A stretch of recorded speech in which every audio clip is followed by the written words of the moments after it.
Morning, Glory, America, Bonjour, Hi, Canada. It's Hugh Hewitt on the 17th day of January in the year of our Lord 2023. I begin with news overseas, and I don't normally begin with news overseas, but this morning I get the early bird of Ellis news items, which is indispensable if you're in my business or you're in the C-suite somewhere. And the early bird edition sometimes changes between 5 and 6:15 when it comes out normally. And for the first time I can remember, the first 10 items are global. None of them are American. First 10 items global, none are American stories. Story number one. The world's most populous country has reached a pivotal moment. China's population has begun to shrink, according to Ellis Items, after a steady year-long decline in its birth rate that experts say will be irreversible. The government said on Tuesday that 9.56 million people were born in China last year, while 10.41 million people died. It was the first time that deaths had outnumbered births in China since the Great Leap Forward, Mao Zedong's failed economic experiment that led to widespread famine and death in the 1960s.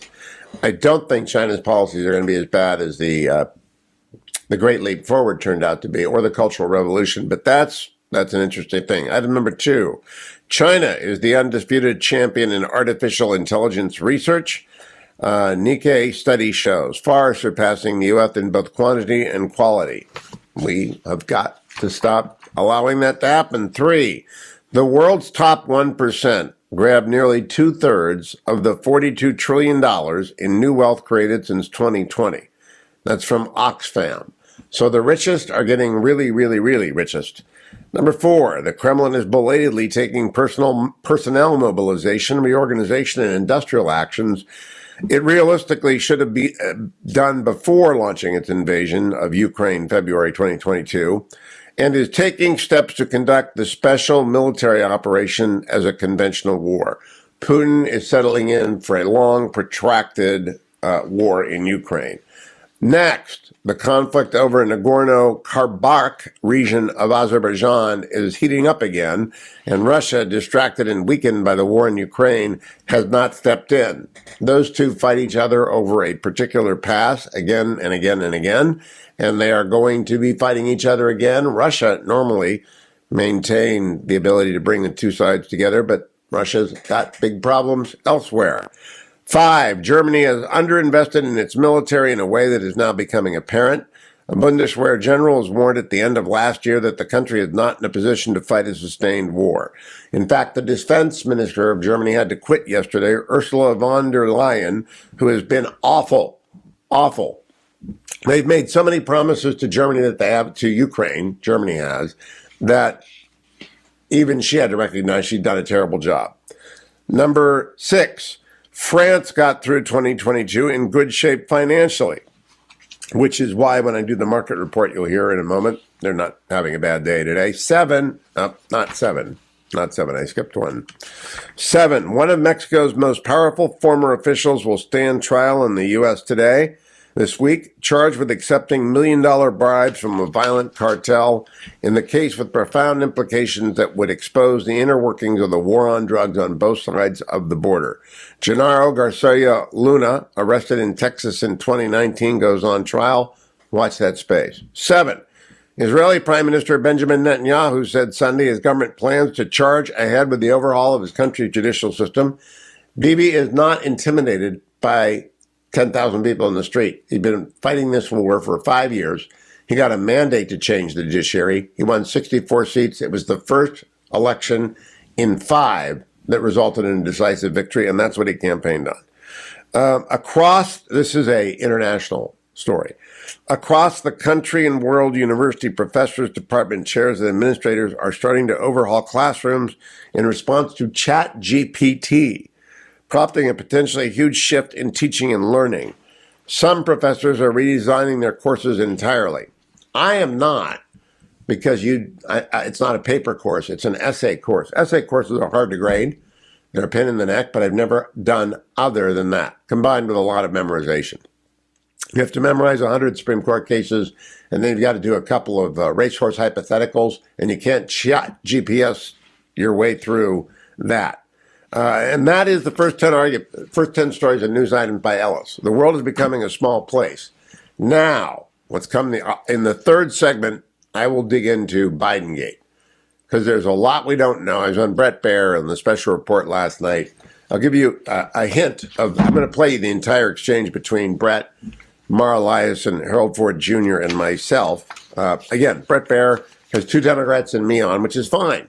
And Bret normally has two Republicans, of whom I'm one, and a Democrat on, which is fine. He goes back and forth, but I do point out, the last fair panel in America, the last one, is the panel on special report. It's the last place in America that you know you're going to get a straight newsman asking straight up news questions of three people who are news professionals, but also partisans. I mean, Harold Ford Jr. is a Democrat. Mara Liasson, I assume, is a Democrat. They've both been at this a long time. Harold went to the University of Michigan Law School. I went to the University of Michigan Law School. It's a fair match, all right? It's a fair match. We all agreed last night. Bret, who's got a nonpartisan, me, the Republican, the two liberals. Joe Biden has a huge problem on his hand. Bret came to me first. I responded thus, cut number 6. It's frozen again. We're going to work on that thing. It's sort of like going to Disney every single day, coming up to and being told that it's frozen. Let me know when it resets, Adam. I want to do the market report then while we wait for that. Because we can do it? Let's play cut number 6. You know, Hugh, whenever you see David Gergen say there is a big, big political problem for a Democratic administration, it tweaks, it raises the eyebrows because he seems to have been the guy that's seen all kinds of controversies and doesn't weigh in like that lightly. He weighed in heavily, as did Britt Hume earlier, and these are two fellows who have watched a lot of scandals come and go, and they are both sounding the alarm that a special counsel, and those go on a long time, the world land speed record for special counsel, 6 months, investigating Ed Meese in 1984 to 85. Jacob Stein cleared then Attorney General Meese, but 6 months. They take a long time. They raise a lot of questions, but I want to say at the start, everyone who says they know what's going on clearly doesn't, because unless and until they've compared all the documents in both cases, they don't know what's similar and they don't know what's dissimilar. I think David Gergen is simply saying, Bret, this is a red code for the White House. It is a red code for the White House, and it's going to play out for a long time. I'll play you the entire segment at the bottom of the hour. Welcome back, America. I'm Hugh Hewitt, joined by Senator Tom Cotton of Arkansas. Good morning, Senator. Good morning, Hugh. It's good to be back on with you. Coming up after you is Jim Banks, who declared he is running for Senate today to replace the retiring Mike Braun. There may be other Republicans. I'm just curious what your advice is to anyone getting into a Senate race for the first time, especially since you went from the House to the Senate like Jim Banks is going to try and do. Well, I'm very pleased that Jim is running for Senate. I've endorsed him already. I've been urging him to run for this race as soon as I learned that my friend and colleague Mike Braun would be running for governor. I think Jim needs to take statewide in Indiana what he's done for Northeast Indiana, which is standing up for strong national defense and the men and women in law enforcement, for cultural sanity, and for fiscal soundness. That's what Hoosiers elected him to do 8 years ago when I first met him in Indiana, and that's what I think they're going to do this election as well. And I'm confident that he's going to run a great campaign, have a big victory, and be a great addition to the United States Senate. Like you, he is supported by a wonderful spouse. Like you, he has small children. So like you, it's a pain in the neck to campaign and also be a good dad and husband. But you get it done. You get it done. But it really takes a lot of small donors early. I was wondering if you were going to volunteer that. Now I'm going to go back to it. Banks for Senate, FOR, banks4senate.com. How much do small donors matter early in a campaign, Senator Cotton? Well, they're very helpful, Hugh, especially those that come from the Hoosier state itself. Obviously, if someone's got enough faith into you to give some of their hard-earned money, they're probably going to be willing to put up a yard sign or a bumper sticker or make some phone calls for you. I'm confident that Jim is going to have a widespread base of support across the state of Indiana, whether it's small donors or activists or just regular Republican primary voters who may be busy with their own family and their own job and their own church, but are going to show up in a primary 16 months from now to vote for Jim Banks. And as you point out, Jim and Amanda are younger. They're in their 40s, like Anna and me. They've got young kids. And I think it's a good thing for the Senate to add to our 40-something caucus. We just added people like Katie Britt, and J.D. Vance. And I have a lot of great friends in the Senate who have been around for 30 and 40 years and are now in their 70s and 80s. But I think it adds something to the Senate. It'll be good for the Hoosier state to have someone in the Senate in his 40s who understand what it's like to raise small children in today's America, not small children in the 70s and the 80s, as so many of my colleagues did. Now, I want to switch to another friend of yours, Mike Pompeo. I've read his book, Never Give an Inch, and I'm going to interview him tomorrow, but it's embargoed until next week, so I can't tell you anything in here. But you're in here a lot. I'm curious if you've had a chance to read it yet. I haven't read it yet, no. We reminisced on occasion about some of the episodes in the book, but I'm looking forward to reading it. I think it's an important contribution to Americans' understanding about what happened during the Trump administration from someone who was there from day one to the very final day, and that was the case of very few people in the Trump administration, and also shares Mike's very important perspective about the threats and the challenges we face from around the world. So I'd encourage everyone to go out and buy a copy of Never Give an Inch and maybe give it to those people in your life who care about those matters as well. No, I'm not saying it's in the book, but I know that you and Secretary Pompeo, when you were in Congress, in the House, made a trip to Geneva and discovered that there were secret protocols to the Iranian deal. Do you think that maybe in the Biden documents there's something about Iran? Actually, it was a trip to Vienna, Hugh. And Vienna, that's it. I was surprised as anyone else. We didn't go there and you're trying to dig it up. They revealed it to us, though, and it became a source of major controversy. It showed the duplicity with which the Obama-Biden team had approached negotiations with Iran. I don't know what are in the Biden documents, Hugh. I mean, they could be about Iran and China and Russia, maybe things that Joe Biden wanted to write about in his memoirs and inappropriately took classified papers. Maybe it's things related to Hunter Biden's international grifting that he wanted to try to conceal from posterity. That's one reason it's so important that we have a full assessment of what was in those papers, that at a minimum, the intelligence committees in the House and the Senate be briefed on the contents of those papers, and we get a lot more transparency than we've had from the Biden White House thus far, which, of course, concealed this when it was first discovered just days before the midterm in a transparent effort to avoid political consequences in that election, and who apparently continue to have their private attorney searching through these papers as opposed to the FBI agents who raided Mar-a-Lago when Donald Trump was in a similar situation. Yeah, I understand. Well, I don't understand a lot. I'm going to play a clip. Brett Baer had Mara Liasson and Harold Ford Jr. and myself on last night. We spent most of the panel talking about GarageGate, and my cut number 7 is my second hit on this. I want your reaction to this because I don't know what the origin story is, but I brought it up last night. Can we play Senator Cotton cut 7, please? Last word on this. I want to turn topics. We need to know the precipitating event, Brett. What is there a grand jury that's asking for these documents? Why did the Penn Biden Center begin the search? Why were lawyers involved? Normally, when you're moving documents, it's not the stuff that lawyers do because they cost too much money. Did the grand jury put in a document request? There is a grand jury investigating Hunter Biden. Hunter Biden's attorney has admitted to that publicly. I'd like to know the events before November 4, and I hope the Republicans dig deep into the precipitating events for these searches and why lawyers for the president are present looking for the documents without security classifications, but Donald Trump's home had to be raided by the FBI. I also want to contrast that, Senator Cotton, with Secretary Clinton, also a presidential candidate. When her server was seized, it went to her lawyers and they deleted half the emails. And I see the stream is frozen. But tell me, why do you think there are two different approaches? Is this just naked politics? Well, I think, Hugh, that's pretty obviously the reason is that Donald Trump has an R after his name, Hillary Clinton and Joe Biden have D's after their names. Again, it's hard to generalize about these things unless you know the actual content and of these documents, the reasons they were removed.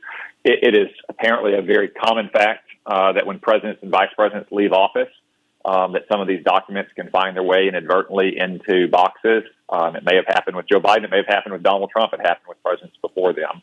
Rarely are those something of grave concern. It's not like, for instance, a government employee or contractor spiriting documents out of a classified facility and sharing them with our adversaries or sharing them with the media. But we have to know the circumstances about these documents. Now, to make a final judgment, I will say this about Hillary Clinton. What she did is much worse than what either, in my opinion, than what Joe Biden or Donald Trump has been alleged to do. She was using a server to conduct active business. server that could have easily been penetrated. Oh, it was surely penetrated. Intelligence services. It was Whereas surely Donald Trump and penetrated. Joe Biden, whatever you say about their document retention and handling practices, these were documents that were dated by the time they arrived at either Mar-a-Lago or arrived at Joe Biden's garage or his office, and they were in hard copies. So they were required physical access. Physical access, I would say, which is much harder at Mar-a-Lago with all of its security cameras and security details from the Secret Service, and it was at Joe Biden's garage. But both of those pale in comparison to Hillary Clinton's malfeasance in setting up a private server while she was the sitting Secretary of State to conduct official government business.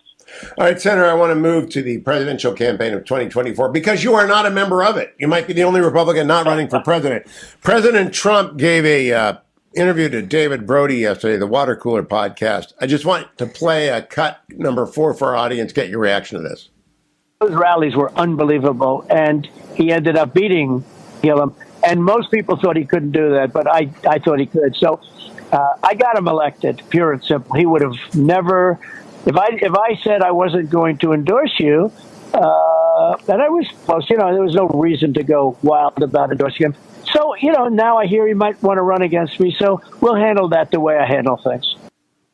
Tom Cotton, what does that mean, the way I handle things? I don't know. I missed who he was talking about at the beginning. Ron DeSantis. Oh, well, Hugh, I decided not to take the plunge myself into the presidential campaign, so I'm going to decline to take the plunge into presidential punditry. Oh, come on. Oh, dear. We have a lot. I think we're going to have multiple candidates, almost all of whom I know personally and respect and admire for their work. And I wish them all well and look forward to supporting our nominee in about a year and a half and making sure that we defeat Joe Biden or whoever else the Democrats put forward.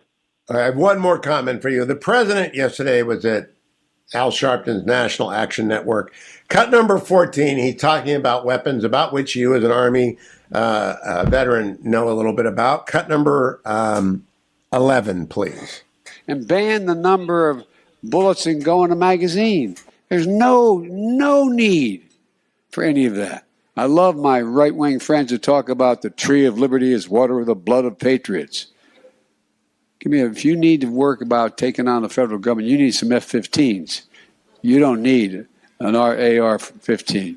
I'm serious. Think about it. He's serious. Think about it, Senator Cotton. It's like he was praying golden oldies yesterday. What do you make of that comment? Yeah, Hugh, it's an incendiary and inappropriate comment about people who simply want to own firearms, whether it's for the sake of hunting or shooting in sports events or just collecting or to protect their own families. I mean, that's the heart of the Second Amendment. It's about protecting. It's not hunting. It's not sportsmanship. It's about protecting yourself and your family and their liberty.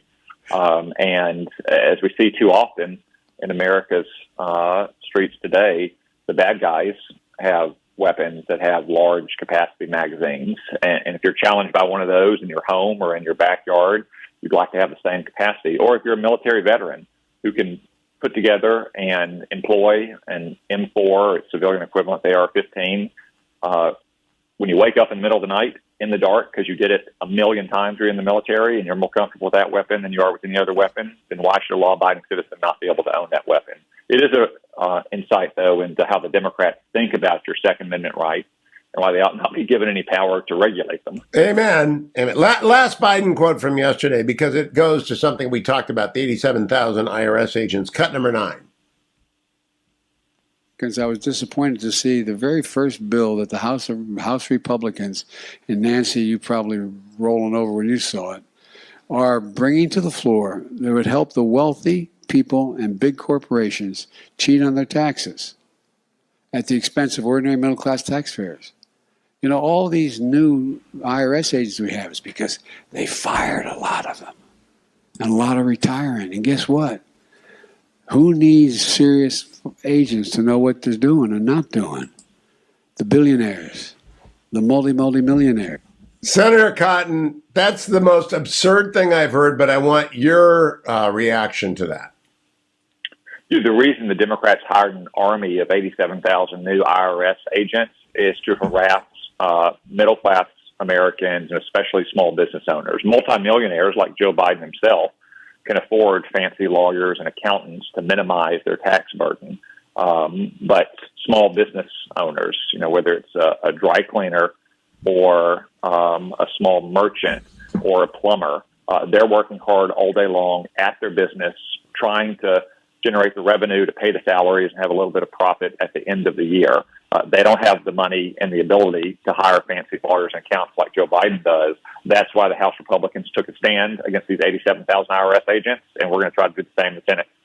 Tom Cotton, always a pleasure to talk to you, Senator. Be well, and I'm interested that you've already endorsed my next guest, Jim Banks. We'll talk about that when Congressman Banks joins me next on the Hugh Hewitt Show. Thank you, Senator. Welcome back, America. I'm Hugh Hewitt from Studio West. It is official. Congressman Jim Banks wants to be Senator Jim Banks, and he declared for Senate this morning.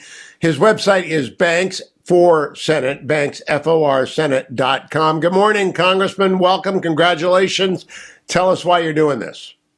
Well, thank you, Hugh. Good morning to you. This was not an easy decision for Amanda and I. As you know, we come from a great congressional district, Northeast Indiana.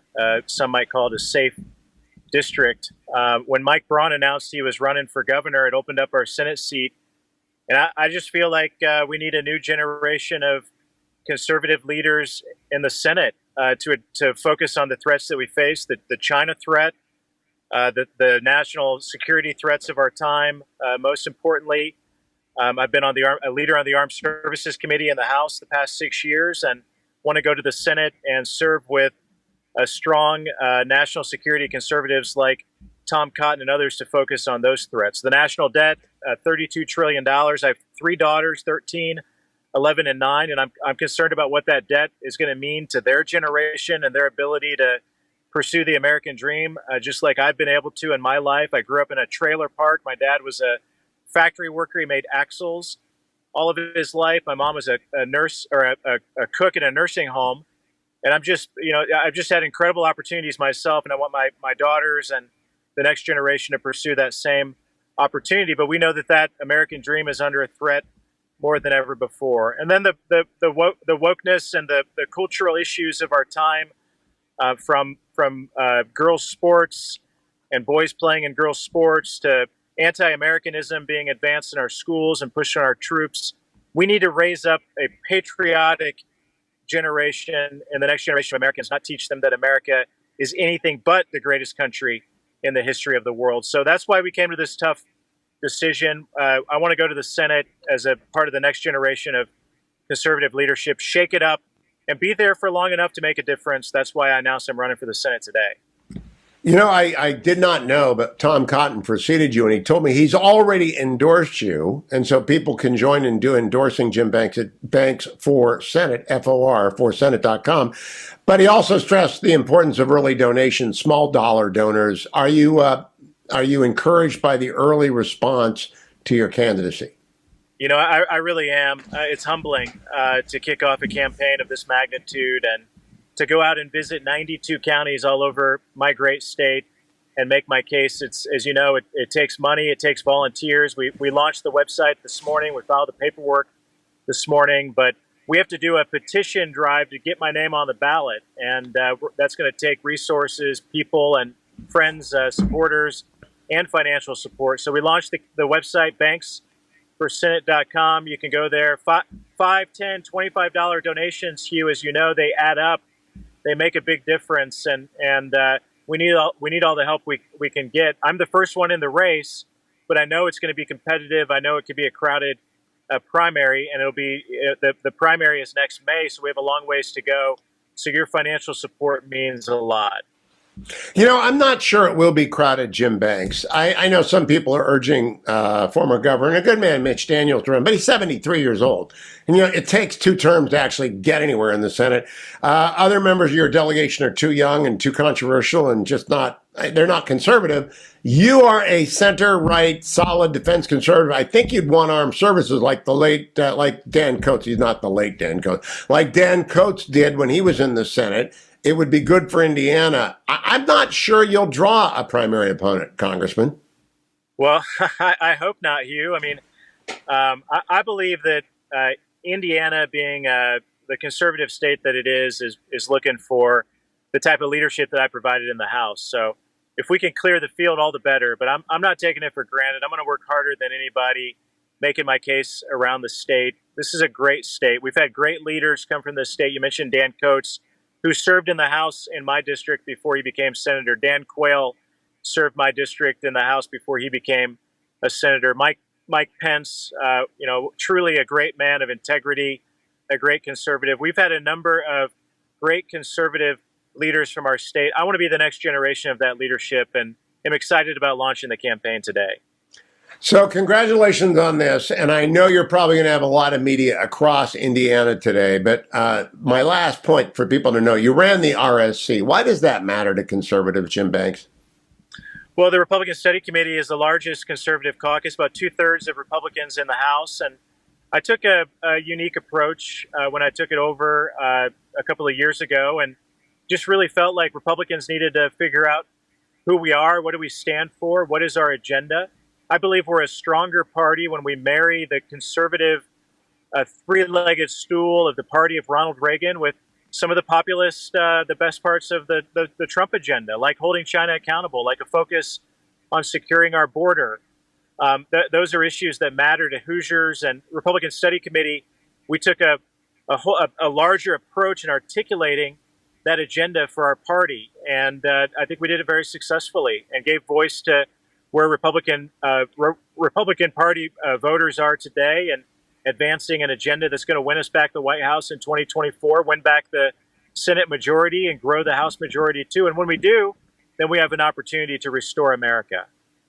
BanksForSenate.com, BANKSFOR Senate.com. Congratulations, Jim Banks.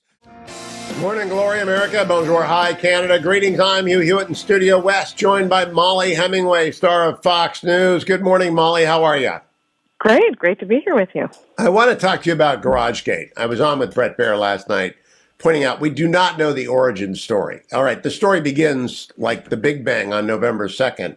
I want to know if a grand jury issued a subpoena for the documents. I want to know how they got there in the first place, why lawyers were moving them, not laymen, why lawyers are continuing to search in the absence of the FBI. What's on your mind? You know Rigged Well, that's your book. What's going on with this investigation that's like Hillary's and unlike Donald's?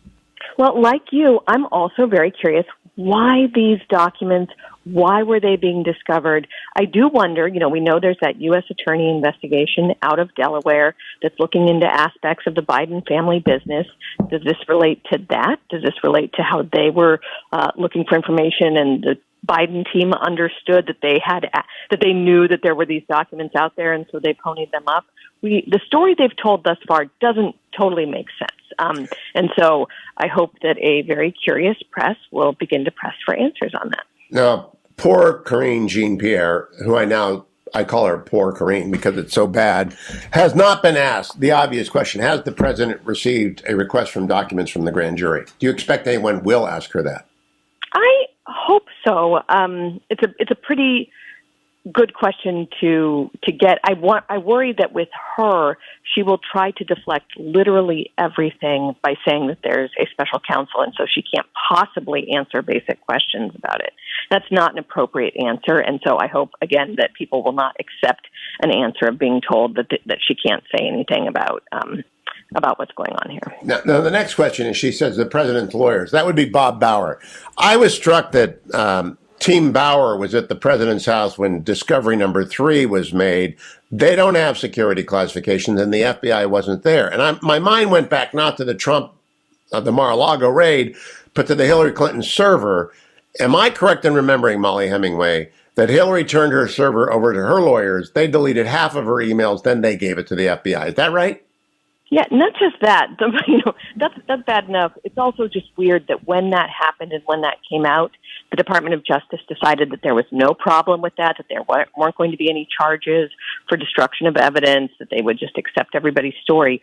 Where we get into a problem here, too, is that there's another paperwork dispute going on right now with the former president where they have been absolutely aggressive about every aspect of it. And so to be very gentle with what's going on here, even just allowing these attorneys who may or may not have security clearances to handle the paperwork is a very different situation than what we saw just even a few months ago. All right. So in trying to figure out the Penn-Biden center, I began to try and figure out how much money he made from the Penn Biden Center and stopped dead in my tracks when it turns out in 2017, Joe Biden made $11 million. That's his first year ever in the private sector. We don't know how. I would like the Ways and Means Committee to follow the precedent of the last Ways and Means Committee, get the president's tax return from 2017 and make it public. It may already be out there. I don't know, Mollie. Do you? I thought it was public, but the thing that's important too is it's not just Biden's income. There were other people employed by this UPenn Center where we know that Communist China was giving, I think, more than $100 million to this group. Then we also know that people who now work for Biden in the administration were housed at this center. So it's not just Biden who is benefiting, but his entire team, perhaps, and that's why it's really important to understand what's in these documents. Documents can be a bit of a process story. What were these documents? We did have some reporting say that it was related to Ukraine and related to China. Well, what does that mean exactly? Well, I'm very skeptical of report. They said that President Trump had the nuclear codes. I think that's absurd. And nobody actually knows. And if a reporter's actually seen those documents, somebody broke the law to show them to the reporter, and they ought to be subpoenaed if they say they've got access to the documents. But Mollie, I would like to know when the hearings get underway, your advice to the Republicans. I do not want James Comer and Jim Jordan holding dueling banjo hearings. I want them to hold one set of hearings involving the Biden Penn Center and these documents. What says Mollie Hemingway? Well, I'm not even sure about the multiple hearings, but what's most important is, we have this problem on the Hill, but particularly in the House, I think, where people use hearings to grandstand. They need to be doing everything in their power to get information. It's particularly important because of our problems with the Department of Justice. They run a thorough investigation. A lot of it doesn't need to be public until it does. There should be public hearings. There should also be a lot of stuff happening just through basic subpoenas and oversight. Now, the Penn Biden Center has not been charged with any crime. They are not going to be in any way impacted by the special counsel investigation. I would start with the University of Pennsylvania president, then to the University of Pennsylvania senior vice president for the development business. Then I would go down to the COO. I would find out how much Chinese communist money is at the Penn University of Pennsylvania, and if any of that money made its way to the Penn Biden Center. I don't know about the latter. That would be awfully stupid. The Chinese are not stupid. But there is a Penn problem. Do you think that's legitimate to look into? I think, whether we call it a problem or not, we just need to know the answers. We need to understand what was happening at this center, what kind of money was flowing through there. Sad, as you know, Hugh, this is a pretty common thing for people in D.C. to make money by having pass-through organizations such as this, where, other foreign people or other people can finance the operation, and it looks very clean from the outside. So before anyone decides, whether there's criminal wrongdoing, I think there's just a lot of need to get some basic answers. It doesn't look good right now, given the Chinese funding. Now, the land speed record for a special counsel is 6 months. That's when the old Independent Counsel Act was in force, and a 3-judge panel, which I clerked for, appointed Jake Stein to investigate charges made against Ed Meese in 1984. Jake Stein wrapped it up, filed a nothing here, nothing to see here, move on, in 6 months. It was, in those days, if an independent counsel had been named, everyone who ran up a lawyer bill got to charge it to the federal government. That's not the case now. How long do you expect the special counsel to run with Joe Biden? And do you expect that all of Team Biden that has any connection have lawyered up? I'm not sure, because we don't quite know how aggressive this special counsel will be. They vary widely. You can have a special counsel that acts as a weapon against a political enemy, or that is really tenacious and really aggressive and makes everybody have to get really expensive legal counsel. And then you can have a pretty gentle special counsel that doesn't put anybody in danger, and they kind of signal from the outset that there's nothing to worry about. Because of the limited scope of this special counsel investigation that Merrick Garland put on Biden, I think we'll have to wait and see if it's really trying to find out what's going on, or if it's going to be very gentle. So, Molly, this is the key question. Apples to apples, one of these three. There's a Clinton investigation, a Trump investigation, and a Biden investigation, and that's writ large. There are many within each of those. Do you think there's any chance that the same standard that was applied to Secretary Clinton is being applied to President Trump and will be being applied to Joe Biden? Well, we already know the same standard hasn't been applied. Hillary Clinton was a Secretary of State. She went out of her way to hide documents from oversight. It was so predetermined what she was trying to do there. It seems like that's different than both Trump and Biden. And yet, you remember, the Department of Justice could not have been kinder and more gentle to her. And you even understand that because she was running for president. You don't want to have a very politicized DOJ. But then to raid Mar-a-Lago, to have no patience on the dispute, to leak like sieves, and then to be wrong about everything that they leaked about. They claimed it was nuclear codes. It wasn't, and so we're already seeing big differences there. And likewise, these people knew what was going on before the midterm elections. They kept it secret. They knew what was going on when they named the special counsel for Donald Trump, kept the Biden situation secret. So we're seeing just more of the same frustrating, different standards for political friends versus political enemies. And it's a major problem for the DOJ. Mollie Hemingway, always a pleasure to talk to you. Thank you for joining me. Mollie Hemingway, you see her on Fox News. You can read her always at The Federalist. Thank you, Mollie. Good morning, Byron. How are you? Good morning, Hugh. Doing well, thank you. Joe Biden and GarageGate is in my focus this morning. Last night, after being on special report, Todd Zwicky, a terrific law professor out of George Mason, wrote me this note. Leave aside the question of criminal liability, Hugh. From a national security perspective, isn't it more dangerous if you have no idea where the documents came from, how they got there, or who might have handled them? Doesn't that raise a lot more concerns for national security than I took them and had them in my office and knew they were there the whole time? That goes to the origin story, and I raised it to Brett last night. I don't know why they began looking. It might be a subpoena from a grand jury looking into Hunter Biden that we know exists. But what is your report? What's the origin story on these documents? That is the problem. That is the problem. There's a former investigative counsel for the Republicans in the Senate named Jason Foster, who has an oversight group now, and he says, beware the story that starts in the middle. Somebody might not want you to know how it began. Yes. So you think November 2nd, 2022, a lawyer is cleaning out Joe Biden's old office at the Penn Biden Center, and you think, wait a minute. Why is he doing that? I mean, why is a lawyer doing that? Because lawyers don't normally move boxes. Exactly. Some people actually hire moving companies and they throw everything in a box and they move it from one place to the other. But, Joe Biden has a $1,500 an hour lawyer doing this. Yeah. And so and why is it everyone has pointed out that's a few days before the election? I have no idea if there's any connection.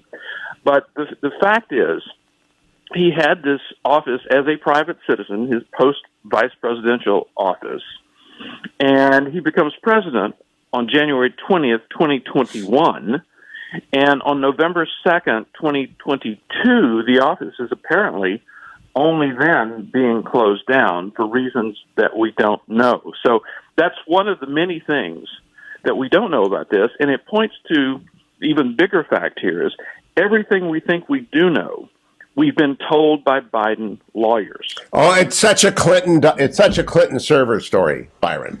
Well done. It's the same thing that Hillary Clinton got to give her illegal server to her lawyers, who deleted half of her emails and turned over the rest. And she got to have her lawyer present at the interview, et cetera, et cetera. We know everything they did wrong in the Clinton case. They went to the opposite extreme with Donald Trump in a wild swing of the approach to a presidential candidate. Now we have Joe Biden. There is a grand jury investigating Hunter Biden. Hunter Biden's lawyer is on the record denouncing leaks from that grand jury investigation. To your knowledge, has anyone asked poor Karine Jean-Pierre, I'm just going to add poor Karine in front of her name, has anybody asked her, has the president received a document request from the grand jury? No one has asked her that. And of course, she wouldn't answer. If you've been listening to her briefings, she's become kind of expert at not answering questions on this. And the strategy you use is I would direct you to the Justice Department on that. Of course, if you run over to the Justice Department and ask them, they'll say absolutely no comment. Yeah. So that which points to the fact that appointing a special counsel has helped close down the information on this. And remember, when Jim Jordan, the new head of the Judiciary Committee in the House, when he asked the Justice Department, they're going to say, "Oh, that's an ongoing investigation. We can't comment." So they've supplied us with the bits of information that they want us to have, and shut down the rest.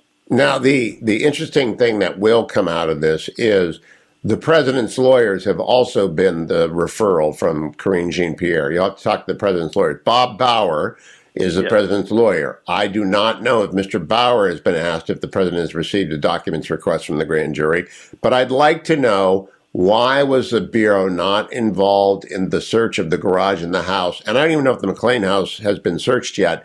If they know that there's classified material there and Mr. Bauer does not have a top secret SCI SAP access program clearance, why isn't the Bureau with him there, Byron? That's a great question. And as a matter of fact, the lawyers have told us that some of the initial discoveries were made by lawyers who had no security clearance. And then they apparently see the word classified and they go, "Oh, wait a minute." And they put it aside and they call in somebody who's got a security clearance. I mean, this is incredibly haphazard, the way that Joe Biden, who, as we know, deeply respects classified information, the way Joe Biden is handling this. Now, there's an interesting avenue here. I'd like to know whether you think this ought to be consolidated under Jim Jordan or if it ought to be divided with James Comer. Mr. Comer, a 6-year veteran of the House of Representatives, affable, amiable fellow from Kentucky, was the ag commissioner, was a state rep, not a lawyer. Jim Jordan, not a lawyer either, but he knows this game. It seems to me they ought to figure out which committee has it and move forward with it. And the first thing I'd like to know is, how did Joe Biden make, pursuant to his financial disclosures, $11 million in the first year he left the presidency? Do you have any idea, Byron?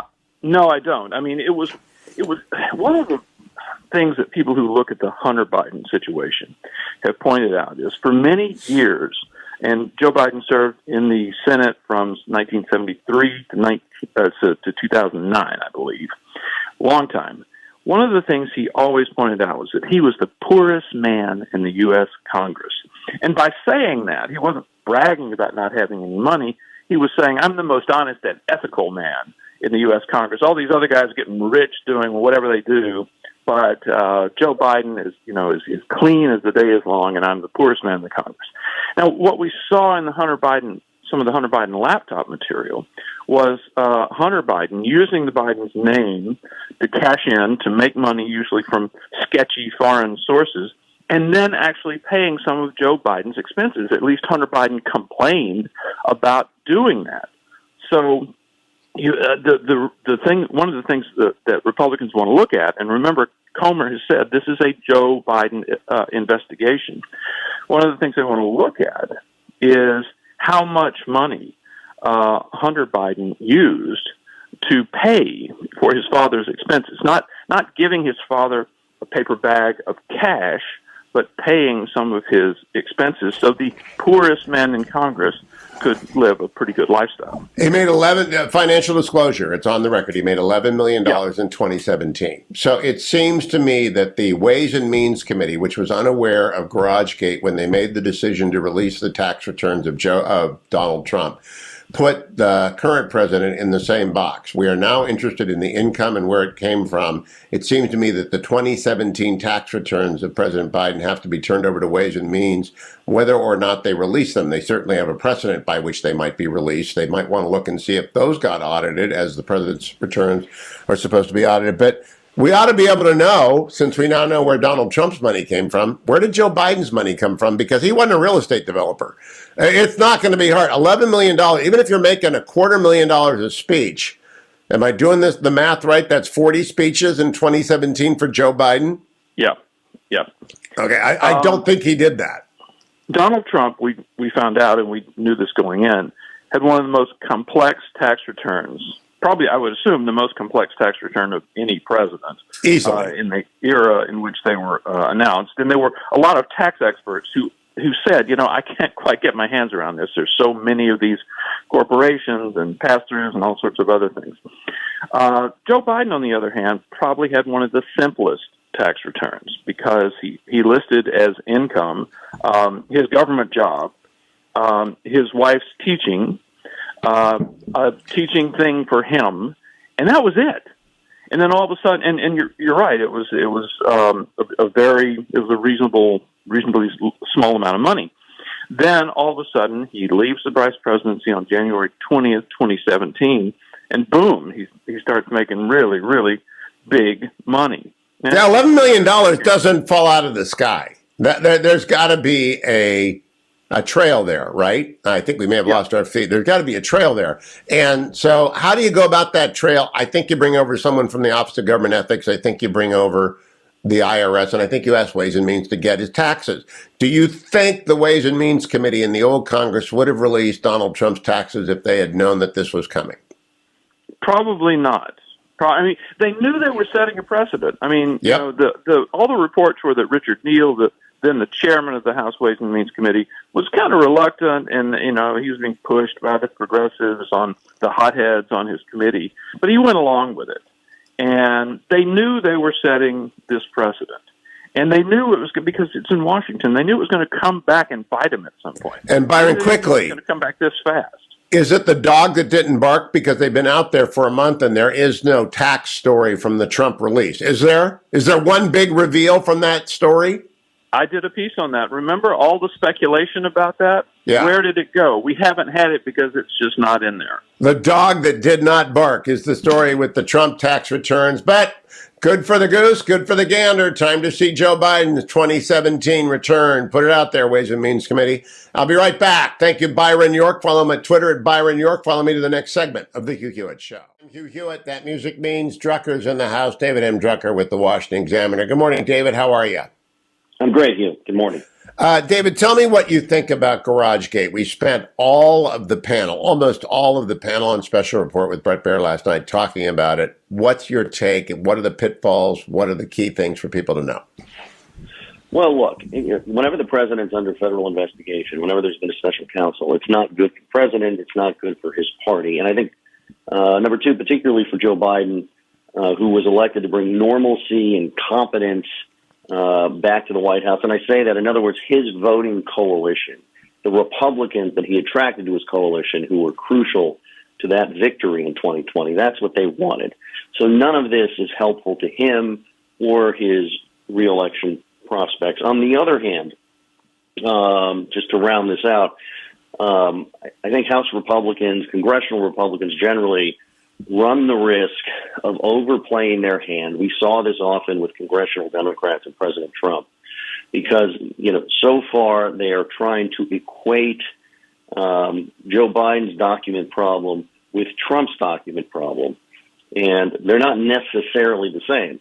We may find out over time. I said this when the Trump document issue first became news. We didn't know enough. We needed to know more.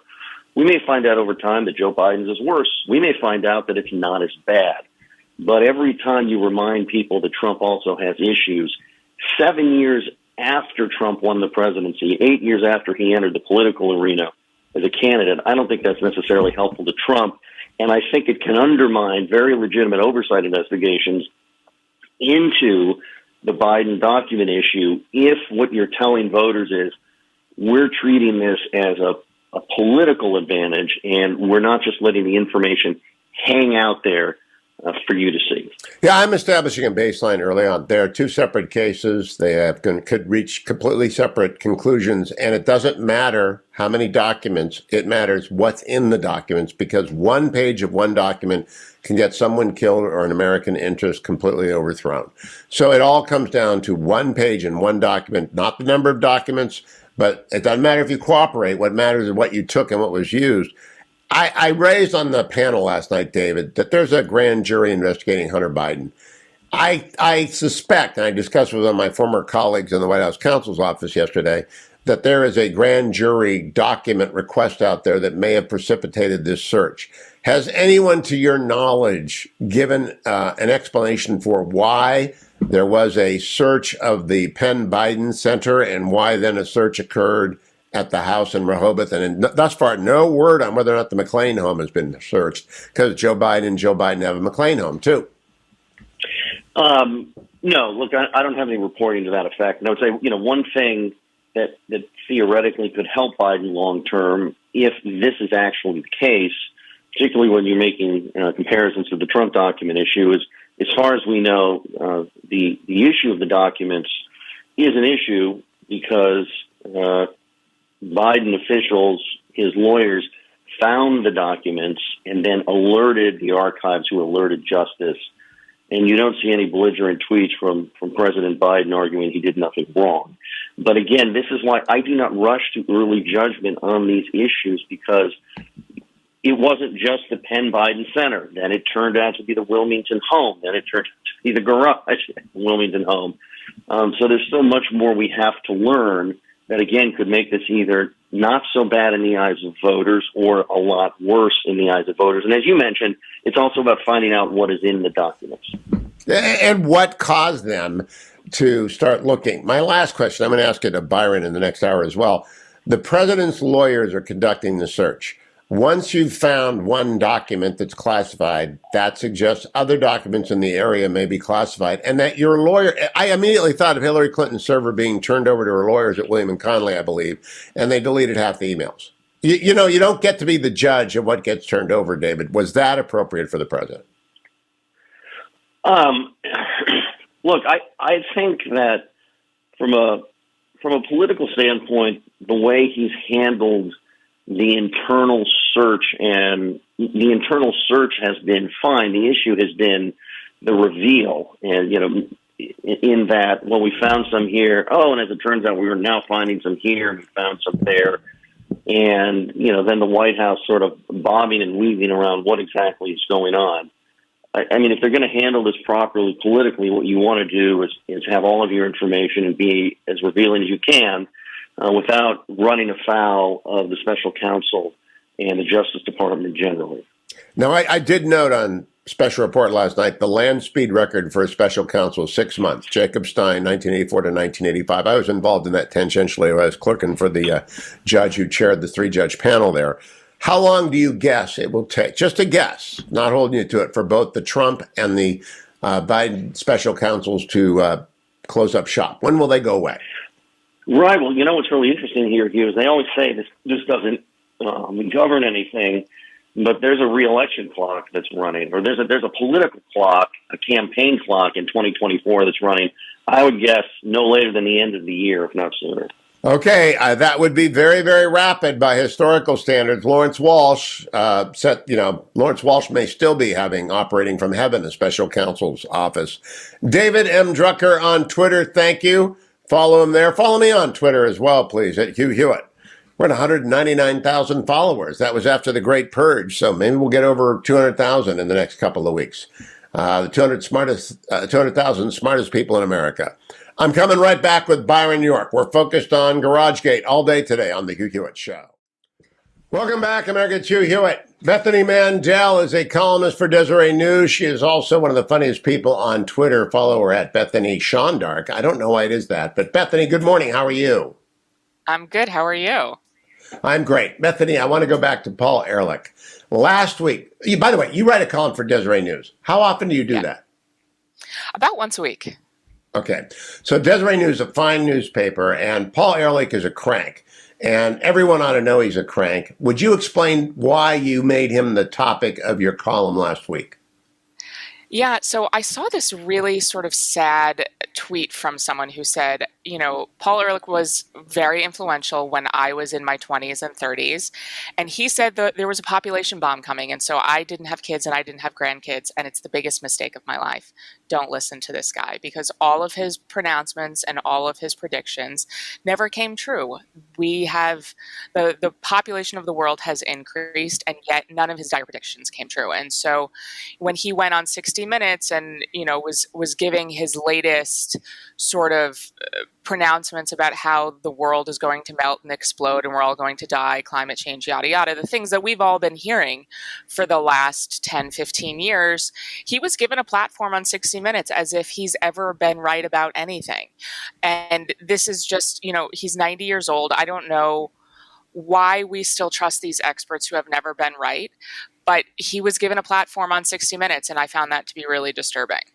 It is, and he's been Thomas Malthus wrong for 35 years, and I honestly thought he was in a nice retirement villa somewhere, looking at the ocean, because he made a lot of money off of scaring people. But he's back. What is the production decision that goes into that, Bethany? I mean, we don't obviously know, but what do you think that's about? I mean, that's the question. And I think a lot of it comes down to the folks at 60 Minutes. All of these folks in the mainstream media live in such a bubble that it never occurred to them to think, maybe this isn't the greatest guest to talk about these issues, because they all live in an echo chamber. Oh, frozen. We need decades. You're back. I think you're back. You're back. Go ahead. He's been around for decades. Let's have him on. And there was never sort of a dissenting voice in the 60 Minutes room that was like, I don't know, guys, maybe he isn't the best representation of this worldview. I also have a question. Leslie Stahl has a long career. She's been on a long time. She's getting crazier. Do you think maybe the team at 60 Minutes is a little bit long in the tooth? Now, I'm 66 years old, so I'm on dangerous turf here, right? I know that on television you go away by the time you're 75. Do you think maybe the entire team there is a little long in the tooth? Can you translate that saying for me? I've literally never heard it. Long in the tooth. Oh, it means old. It's like the longer that the tusk came, you got older. Long in the tooth means old. Interesting. Maybe that saying is long in the tooth, because I've never. That is a very long in the tooth saying. Yes. I cannot believe you have not heard of long in the tooth. Maybe we should talk about. Did you ever watch Camp Run Amok or Hank? Absolutely not. You wouldn't. They were 30. They lasted one season when I was 10, so you were not around, Bethany. No. By the way, how much screen time do you allow your oldest kids? So I just had a baby 3 weeks ago, so it's not a great scene here at the moment with the screen time. Generally, I'm very strict, but it's been like 2-3 hours a day lately. I'm just not gonna lie. That's what happens, right? Is that how you doing? Are you recovering well? Baby doing fine? I am. I'm inexplicably tired given how much he sleeps. I have no excuse. I woke up in the middle of the night, like panicked about, I don't even know what. There was a man named Hector in my house. I don't know. COVID dreams plus a new baby don't work well. So are you writing a Substack, Bethany? No. I mean, there's only so many hours in the day. I know, but young moms are the funniest because they're tired and their filters are down, right? That's what happens. Yeah, when the filters go down, it's great. So what day of the week do you write your Desiree column? Whenever I've slept more than like 5 hours the night before is when I'm able to sort of churn it out. And, when an idea strikes me, that's always the hardest thing about writing is figuring out what to write about. But once you kind of get heated, then it's easy to write. Yeah, I am a once-a-week columnist for the Washington Post. This week I'm doing two because the spirit moved me, and I want to ask you about this quickly. Northern Virginia schools are suppressing national merit scores. What does Bethany Mandel think about that? Yeah, Azra Namani, I cannot wait for those lawsuits. It's so disturbing that, if you look at the chart that Azra has published, she highlighted in green every Asian name. There's a lot of green. It's more green than St. Patrick's Day on that paper. It is full on racial discrimination, and I don't see how they don't get sued 6 ways from Sunday because it is clear. A constitutional violation under color of state law makes it actionable by those injured, those students and parents, and they were injured. And I hope that lawsuit comes. Yeah. Bethany Mandel, Bethany Shondark on Twitter, author, editor of the Heroes of Liberty series. Good to see you, Bethany. Hang in there. 3 weeks with the new baby. And she looks terrific, didn't she, America, if you're watching on the Salem News Channel? I'll be right back. That music means America. Admiral James Stavridis joins me, retired United States Navy, former Allied Supreme Commander. Good morning, Admiral. How are you?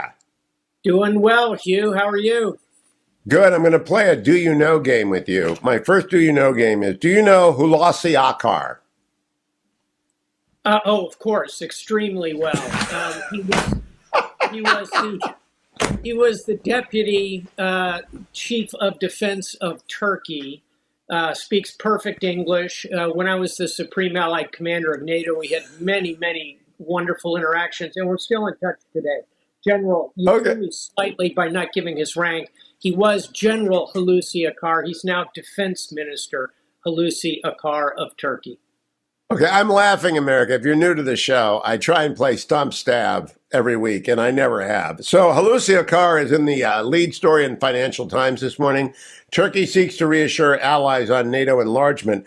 Turkey has been blocking the expansion of NATO to include Sweden and Finland over concerns over Sweden's support for the Kurds, or at least one group of Kurds. They say NATO without Turkey is unimaginable. I say it is imaginable if they don't let Sweden and Finland in pretty soon. What do you say? You used to run it. Yeah, I think anything is imaginable in today's world, as we all know. That would be point one. Point two would be, yes, we want Turkey in the alliance. And I want to simply say, when I was Supreme Allied Commander for 4 years, I could go to the Turks and ask them for any level of resources in Afghanistan, Libya, the Balkans, counter-piracy. They always stood and delivered. I can't say that about many of the other nations in the alliance. So they were a good, strong ally. But here's the bad news. Your point. At the moment, under President Erdogan, they are blocking the ascension of Finland and Sweden. That is a huge mistake for them to take that position. In fact, I have a column coming out in the next day or so in Bloomberg Opinion that will take into that. Now, Admiral, we're having a little trouble with your audio, so maybe your microphone is a little bit further away. But I'd like you to tell me a little bit about General Akar, because since you do know someone, it's very rare to actually have a guest who actually knows the defense minister of Turkey. Tell us about him. He's very sophisticated. He's very thoughtful. He's calm in the face of pressure. He is very deeply ingrained in his ability to understand NATO. And he gets along with his prime minister, I should say his president, Erdogan, which is critical for any minister. So broadly speaking, I think he's absolutely superb. He'll be on the right side of this argument, in my view, and will hopefully help steer Turkey back to where they need to be. All right, now I'm going to move on. We're still having trouble with the audio, but I'm going to move on to the German defense minister quitting, and I'll give you a second to check your audio there. Germany's defense minister, Christine Lambrecht, has resigned after a year of heavy criticism over repeated public blunders. And the Financial Times says Scholz is under pressure, the German chancellor. Scholz is under pressure to act fast to replace the defense minister. Look, Germany hadn't followed through on anything, Admiral. They promised the world to Ukraine, and we can't get one Leopard tank. Are they going to, is that a defense minister problem or is that a prime minister problem? I think it's a bit of both, and hopefully the audio is working a bit better. Yes, it is. Okay. Yeah. So I think it is a fault with Prime Minister Scholz, who has not pushed hard enough on his defense minister. That's what's led to her departure. They have pledged a Patriot missile system, multiple units of the Leopard tank, and many of the Mardar, so-called Mardar armored personnel carriers. That's the right package for the Germans to be sending. And let's recall also that the training that's being done for the Ukrainians is being done in Germany. It's being done on a U.S.-run base at Grafenberg. And by the way, the chairman of the Joint Chiefs of Staff of the United States, Mark Milley, was there over the weekend to observe and sort of supervise that training. So the Germans are stepping up into it, but they haven't gotten there yet. And frankly, we got to put that on the defense minister. I would never get into internal politics of another nation. I'm sure there's a lot of internal aspects to her departure, but as an outside observer, she has not delivered the goods that her prime minister promised. Time to make a change. All right, now I want to close with two Russian stories. One comes from news items by John Ellis. I don't know if you read that, but I read it every morning. John reports from Euro Intelligence that Russia is going into full mobilization, which they have not done. They're attempting, they wanted guns and butter in Russia, and they've ended up with neither. That's story number one. Story number two from the Telegraph. unstoppable, in quotes, nuclear torpedo built by Russia to devastate cities with radioactive tsunamis. Moscow claims to have manufactured its first set of Poseidons, which are over 100 times more powerful than the atomic bomb dropped on Hiroshima. What do you make of the mobilization? What do you make about the nuclear tsunami story? Let's do the nuclear tsunami first. That concept has been around for a decade plus. And yeah, it's concerning, but take it with a grain of propaganda. It is certainly dangerous, but our theory of the case there, U.S. Navy, would be find those submarines and kill them before they get out of the North Arctic. So I'm not laying awake at night worried about a nuclear tsunami from the sea.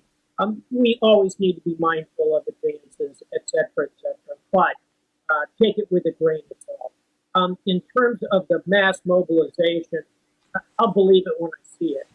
Putin knows he's on very thin ice at this point with his population. He's got challenges as exemplified, Hugh, and you know this well. When he tried partial mobilization, what happened?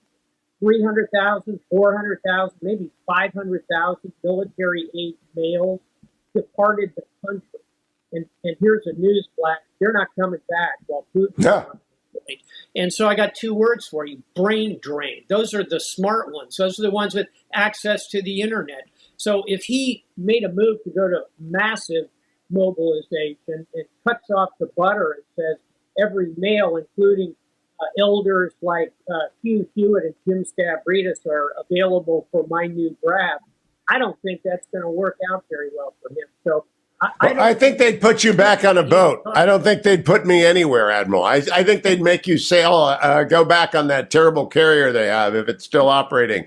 Admiral, I know you got a heart out. I want to thank you. Follow Admiral Stavridis on Twitter at StavridisJ. Thank you, Admiral, for joining me this morning, and keep coming back.